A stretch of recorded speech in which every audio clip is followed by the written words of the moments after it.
सोनिया के लिए इंस्टाग्राम्स पर वीडियो बनाना ही उसकी जिंदगी और जीवन बदलने का एकमात्र रास्ता था, क्योंकि उसने न सिर्फ बड़े-बड़े सपने देख रखे थे, बल्कि वह खुद एक ऐसे परिवार से आती थी जहां उसने अपने माता-पिता को 2 वक्त का खाना और 2 पैसे कमाने के लिए संघर्ष करते देखा था। उसके माता-पिता बिहार से छोटे से गांव से थे। बिहार में कोई काम धंधा न होने के कारण उनको मजबूरी में दिल्ली आना पड़ा। पूरी फैमिली वेस्ट दिल्ली के नांगलोई में एक किराए के घर में रहती थी। सोनिया के पिता जानवरों का चारा बेचते और माँ घर घर जाकर काम करती थी। पैसों की कमी के चलते सोनिया को भले ही 10th स्टैंडर्ड के बाद स्कूल छोड़ना पड़ा, लेकिन उसने सपने देखना नहीं छोड़ा था। वो अपनी फैमिली को इस गरीबी के दलदल से निकालना चाहती थी और चाहती थी कि उसका खुद का एक घर हो। इसलिए उसने सोशल मीडिया इन्फ्लुएंसर बनने का फैसला लिया। पढ़ाई छूटने के बाद उसने अपने कुछ सेविंग से एक स्मार्टफोन खरीदा और इंस्टाग्राम्स बनाना शुरू कर दिया। जब पेरेंट्स काम के लिए घर से चले जाते तो वह घर के सारे काम निपटाने के बाद दिन भर रील्स बनाती रहती। वो कॉन्फिडेंट थी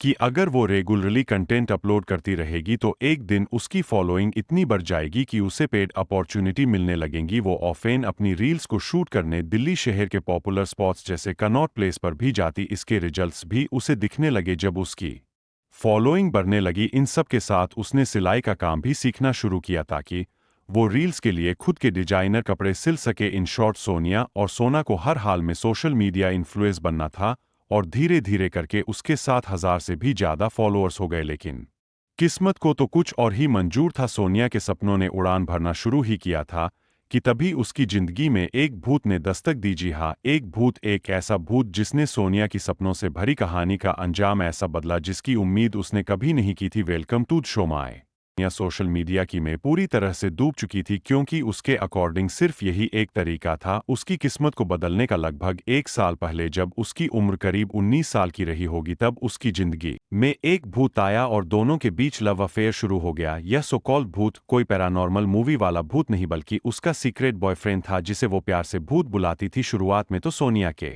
घर वालों को इस नए शख्स के बारे में कोई खबर नहीं थी, लेकिन वक्त के साथ सोनिया ने अपने इस रिश्ते को धीरे धीरे दुनिया के सामने लाना शुरू कर दिया। इनफैक्ट अपने टा अकाउंट पर भी उसके साथ अपनी पिक्चर्स पोस्ट करना शुरू कर दी। सोनिया अपने इस भूत के प्यार में बेहद पागल थी और उम्र के जिस मोड़ पर वो थी उसमें तो नया नया इश्क कुछ लोगों के सर चढ़कर ऐसे बोलता है कि उन्हें दुनिया में बाकी सारी चीजें दिखाई और सुनाई देना बंद हो जाती है, और ऐसा ही कुछ सोनिया के साथ हुआ। सोनिया के नेचर में विजिबल चेंजेस दिखने लगे गए थे जिसे उसकी बहन और माँ ने भाप लिया था। उनको यह खबर तो हो गई थी कि सोनिया किसी से प्यार तो करती है, लेकिन वह कौन है, कहाँ रहता है, क्या करता है, इसका अंदाजा उन्हें बिल्कुल भी नहीं था। और जब जब उन्होंने इस बारे में सोनिया से बात करने की कोशिश की तो उसने वही घिसा पिटा जवाब दिया कि उसका नाम भूत है।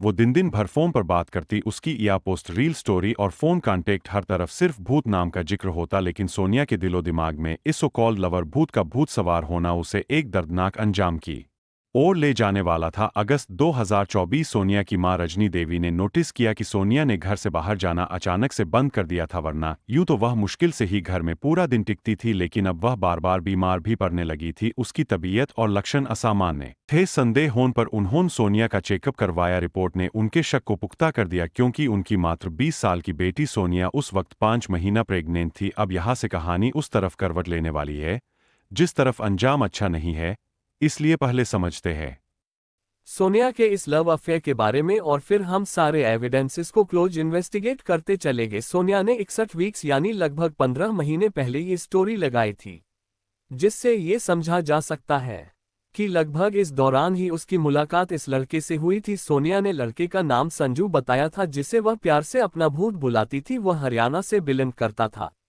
लेकिन रेंट पर अपनी फैमिली के साथ सोनिया के घर के पास ही रहता था। लास्ट ईयर यानी 2023 की दिवाली में सोनिया ने संजू को डेडिकेट करते हुए ये रील भी पोस्ट की थी। दोनों की उम्र सिर्फ 19-20 साल की थी, लेकिन सोनिया प्यार में इस कदर पागल थी कि कुछ ही महीनों के इश्क में वह इस लड़के को अपना हस्बैंड मानने लगी थी। इनफैक्ट साल भर पहले इसी स्टोरी में उसने उस लड़के को माय हबी लिखा था, और 10 महीने पहले इस पोस्ट में भी उसने कैप्शन में माय हबी लिखते हुए ये फोटो अपलोड की थी। यह है सोनिया की लास्ट स्टोरी जो उसने इस साल अक्टूबर 2024 में अपलोड की थी, जिसमें उसने संजू को माय एवरीथिंग मेंशन किया है। अक्टूबर 2004 को सोनिया प्रेगनेंसी के 7th मंथ में एंटर कर चुकी थी। उसने अपनी फैमिली में ओपन कर दिया था कि संजू ही इस बच्चे का पिता है।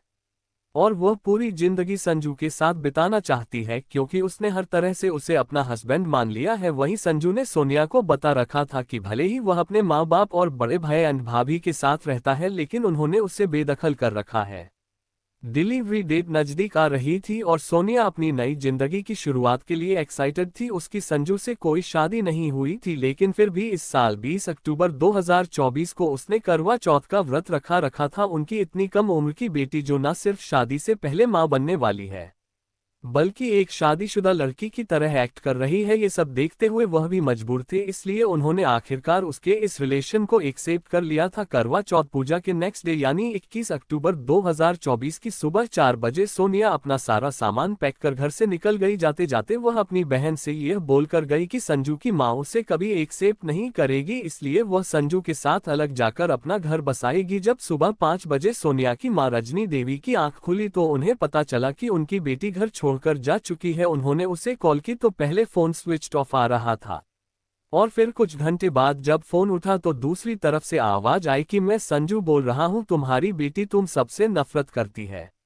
और वह किसी से भी बात करना नहीं चाहती। तुम लोग उसे बार बार फोन कर परेशान करना बंद करो। सोनिया की मां रिक्वेस्ट कर दी कि आखिर यह बता दो कि मेरी बेटी कहाँ है, कैसी है, लेकिन वह बात करवाने से मना कर देता। पूरा दिन उनकी सोनिया से कांटेक्ट करने की कोशिश नाकाम हो गई। उसी रात 11 बजे जब सोनिया के भाई मनीष ने उसे फिर से कॉल किया तो संजू ने फिर से वही जवाब दिया, लेकिन इस बार मनीष को बैकग्राउंड में कुछ शोर सुनाई दे रहा था, मानो संजू के साथ कुछ लोग और भी हैं।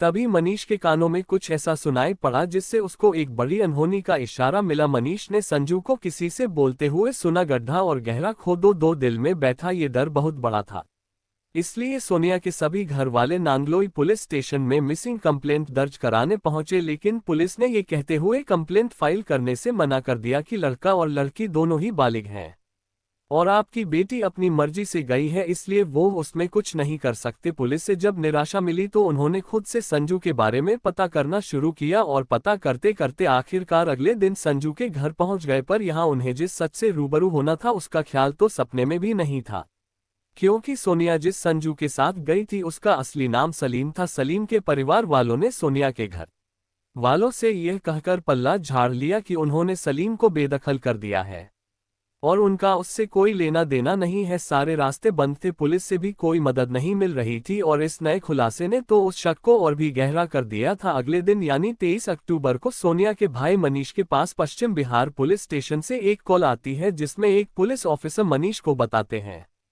कि उन्होंने एक लड़के को बिना नंबर प्लेट की बाइक चलाते पकड़ा है और उसके पास से कुछ डॉक्यूमेंट और आधार कार्ड मिले हैं।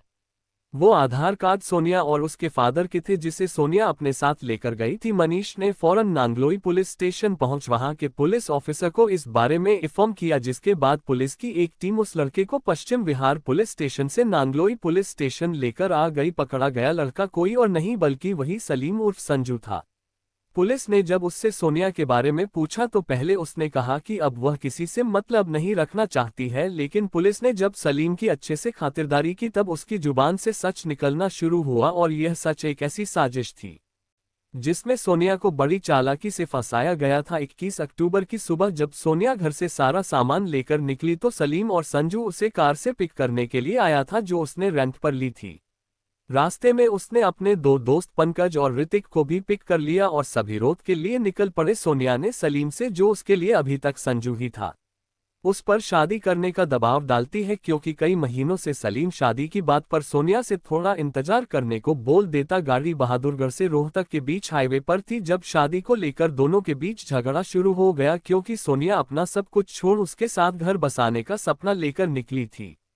सलीम जानता था कि सोनिया अब शादी करने की जिद पर अड़ चुकी है, इसलिए उसने पहले से ही साजिश रच ली थी और यह सब उसके प्लान का ही हिस्सा था। सोनिया को तो पता ही नहीं था कि संजू बना ये बहरूपिया किस इरादे से उसे लेकर निकला है झगड़े को शांत करने और सोनिया को समझाने के लिए। उसने उसी दिन रास्ते में आखिरकार शादी करने का वादा किया और इसी बात का जश्न मनाने वो सभी रोहतक में पार्टी करने गए, जहां सलीम और उसके दोनों दोस्त पंकज और ऋतिक ने शराब पी। शराब पीने के बाद देर रात वो रोहतक से लगभग 20 किलोमीटर दूर मदीना गाँव के एक सुनसान इलाके में पहुंचे, जहाँ तीनों ने मिलकर 7 महीने की प्रेग्नेंट सोनिया को न सिर्फ बेरहमी से पीटा बल्कि मोबाइल मोबाइल चार्जर की केबल से गला घोंट उसकी सांसें छीन ली। यह वही 11 बजे का वक्त था जब सोनिया के भाई मनीष ने कॉल की थी और उस वक्त सलीम अपने दोस्तों से गहरा गड्ढा खोदने को कह रहा था और उसी 4 फीट गहरे गड्ढे में सोनिया को दफन कर तीनों वापस दिल्ली आ गए ताकि किसी को शक न हो। सोनिया ने जिसे अपनी जिंदगी भर का प्यार समझा था, जिसके बच्चे की वह मां बनने वाली थी, वही हैवान बन उसकी जिंदगी मिटा गया। यहाँ तक उसे पेट में पल रहे अपने उस मासूम बच्चे का भी ख्याल नहीं आया। ये पूरा प्लॉट सलीम ने पुलिस के सामने कन्फेस कर लिया। उसने बताया कि सोनिया उसे बार बार शादी करने का प्रेशर डाल रही थी लेकिन वह इसके लिए तैयार नहीं था। उसने सोनिया से इस बच्चे को अवॉर्ड करने के लिए भी कहा लेकिन सोनिया हर कीमत में ये बच्चा चाहती थी और उसके साथ घर बसाने की जिद कर रही थी, जिस वजह से उसने सोनिया को हमेशा के लिए रास्ते से हटाने का सोच लिया। सलीम ने बड़े ही प्लान वे में सोनिया को अपने प्यार के जाल में फंसाया था। उसने न सिर्फ अपना नाम संजू बताया बल्कि हिंदू धर्म से होने का पूरा खेल रचा। इन दोनों फोटोज में अगर आप गौर से देखोगे तो उसने हाथों में कड़ा पहन रखा है। जब वह सोनिया के साथ होता तो कभी कभी माथे पर टीका भी लगा लेता और सारे हिंदू त्योहार भी साथ मनाता। सोनिया के मोहल्ले वालों ने पुलिस को बताया कि उन्होंने इस लड़के को अक्सर सोनिया के घर उस वक्त आते देखा है जब वह घर पर अकेली होती थी। और सबसे शॉकिंग पार्ट, जब हमने इन डेप्थ रिसर्च की तो ये सामने आया कि सोनिया के मर्डर करने के बाद उसने अपनी आईडी का यूजर नेम एस संजू 17 से एस सलीम 1 कर लिया। 2 बातें अभी भी अनक्लियर हैं। पहला कि क्या सोनिया को एंड तक इसकी सच्चाई, इसकी असली आइडेंटिटी पता चल पाए, और दूसरा कि क्या सोनिया ही वह पहली लड़की थी जो इसके जाल में फंसी थी या इसके पहले भी यह और लड़कियों को यूं ही फंसा चुका था। क्योंकि इसकी इंस्टा आईडी का वॉर्ड सेक्शन कहता है कि इसने यूजर नेम 10 बार बदले थे। बट एक बात जो एकदम क्रिस्टल क्लियर है वही ये है कि सलीम का इंटेंशन सोनिया के साथ सिर्फ और सिर्फ फिजिकल रिलेशन बनाने का था। उसको सिर्फ अपनी हवस मिटाने थी, जिसके लिए उसने सोनिया से प्यार का ढोंग किया, शादी का वादा कर उससे संबंध बनाए, जिस वजह से वह प्रेग्नेंट भी हो गई। सोनिया को जिस भूत से प्यार था वह वास्तव में एक शैतान ही निकला जिसे कभी भी उससे प्यार ही नहीं था। अनफॉर्चुनेटली काफी कोशिश के बाद भी हमें बाकी 2 कल्प्रिट्स पंकज और ऋतिक की कोई पिक नहीं मिल पाए हैं। फिलहाल सभी मुजरिम अरेस्ट कर लिए गए हैं और सोनिया के घर वाले इस बात से हैरान हैं कि जिस सलीम के घर वाले कुछ दिन पहले तक अपने बेटे से संबंध न होने उसे बेदखल करने की बात कर रहे थे, आज वही सलीम को बचाने की पूरी कोशिश में लगे हैं। वो लोग मिले तो बोले कि फांसी का सजा दिलवाए और बोले कि इसको बेदखल कर रखे हैं तो अब अपने लड़के को क्यों बचा रहे जाकर के थाने में। शायद सलीम ने बेदखली वाला ड्रामा इसलिए रचा ताकि सोनिया ना कभी उसके घर जा पाए और ना कभी वो उसकी असली पहचान जान सके। सोनिया आज इस दुनिया में नहीं है, लेकिन ये केस उन सभी लड़कियों के लिए एक सबक, एक सीख छोड़कर जाता है जो प्यार में आंख बंद कर अपना सब कुछ लुटाने को तैयार रहती है। यह जरूरी नहीं कि जो कनेक्शन आप महसूस कर रहे हो, जो इंटेंशन आपके दिल में हो, वही सामने वाले शख्स के अंदर हो। बड़ा आसान है आज के वक्त में कई नकाब ओढ़कर धोखा देना। इसका मतलब ये बिल्कुल भी नहीं है कि आप अपने आसपास सभी पर शक करने लग जाएं, लेकिन ये बेहद जरूरी है कि किसी रिश्ते में आगे बढ़ने से पहले थोड़ा ठहरे, थोड़ा वक्त ले। क्योंकि मैंने पहले भी कहा है कि इन सब सिचुएशंस में वक्त ही आपका सबसे अच्छा दोस्त होता है। Please be observant, be vigilant and be cautious. थोड़ा ठहर कर देखने से कभी कभी रियलिटी के ऊपर छाया धुंधलापन मिट जाता है। जैसे उबलते पानी में आपको अपना चेहरा साफ नहीं दिखाई दे सकता, वैसे ही प्यार में पड़े इंसान के दिलो दिमाग में जब इमोशंस और फीलिंग्स के लिए सच्चाई देख पाना मुश्किल होता है, जिसका फायदा वो बहरूपिया उठा लेते हैं और जब तक समझ आता है तब तक समय भाप बनकर उड़ चुका होता है। तो ये था आज का केस। अपना ख्याल रखें, मिलते हैं।